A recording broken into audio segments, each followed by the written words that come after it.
Friends, நம்ம இன்னைக்கு என்ன ஸ்பெஷல் பார்க்க போறோம்னா சுவையான சுட சுட தக்காளி சாதம் குக்கரில் எப்படி செய்யறதுங்கிறத பார்ப்போம். வாங்க வீடியோக்குள்ளே போகலாம். எண்ணெய் நல்லா காஞ்சிருச்சு.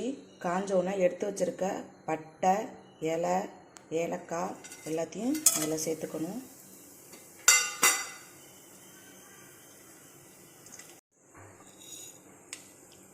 அதெல்லாம் பொரிஞ்சோன்னே எடுத்து வச்சிருக்க பெருஞ்சீரகத்தையும் அதில் சேர்த்துக்குவோம். இது நல்லா பொரிஞ்சோன்னே எடுத்து வச்சுருக்க சின்ன வெங்காயத்தையும் அதில் சேர்த்துக்கலாம். சின்ன வெங்காயம் பெரிய வெங்காயம் ரெண்டுமே மிக்சியில் இருக்குது. எடுத்து வச்சுருக்க எல்லாத்தையும் அதோட சேர்த்துக்கலாம். நெக்ஸ்ட்டு எடுத்து வச்சுருக்க 4 பச்சை மிளகாய், இதை நல்லா சேர்த்து வதக்கணும். தக்காளி சாதம் நல்லா மணமணப்பாக இருக்கிறதுக்காக நான் கொஞ்சோண்டு அதில் நெய் சேர்த்துக்கிறேன்.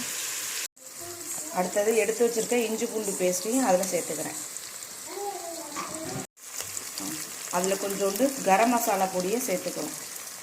இப்போ இந்த வெங்காயம்லாம் நல்லா வதங்கினோடனே நெக்ஸ்ட்டு என்ன பண்ணணும்னா நம்ம எடுத்து வச்சுருக்க தக்காளியை சேர்த்துக்கணும். இதையும் சேர்த்து நல்லா வதக்கணும். நெக்ஸ்ட்டு 1/2 டீஸ்பூன் மல்லித்தூள், 1/2 டீஸ்பூன் மிளகாத்தூள், இது ரெண்டையும் மிக்ஸ் பண்ணி நல்லா வதக்கிக்கிங்க. நெக்ஸ்ட்டு இதில் கொஞ்சோண்டு பிரியாணி மசாலா சேர்த்துக்கிறேன். நெக்ஸ்ட்டு 1/2 டீஸ்பூன் மஞ்சத்தூள். இப்போ தக்காளி சாதத்துக்கு இதெல்லாம் நல்லா வதங்கிருச்சு. இப்போ நம்ம எடுத்து வச்சுருக்க அரிசிக்கு தகுந்த தண்ணியை இதில் ஃபஸ்ட்டு மிக்ஸ் பண்ணிக்குவோம்.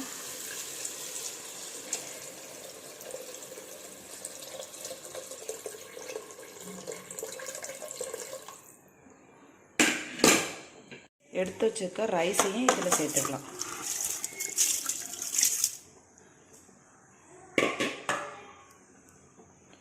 இப்போ இதை நல்லா கிண்டி விட்டுட்டு ஒரு 2 விசில் வர வரைக்கும் விட்டுடுங்க.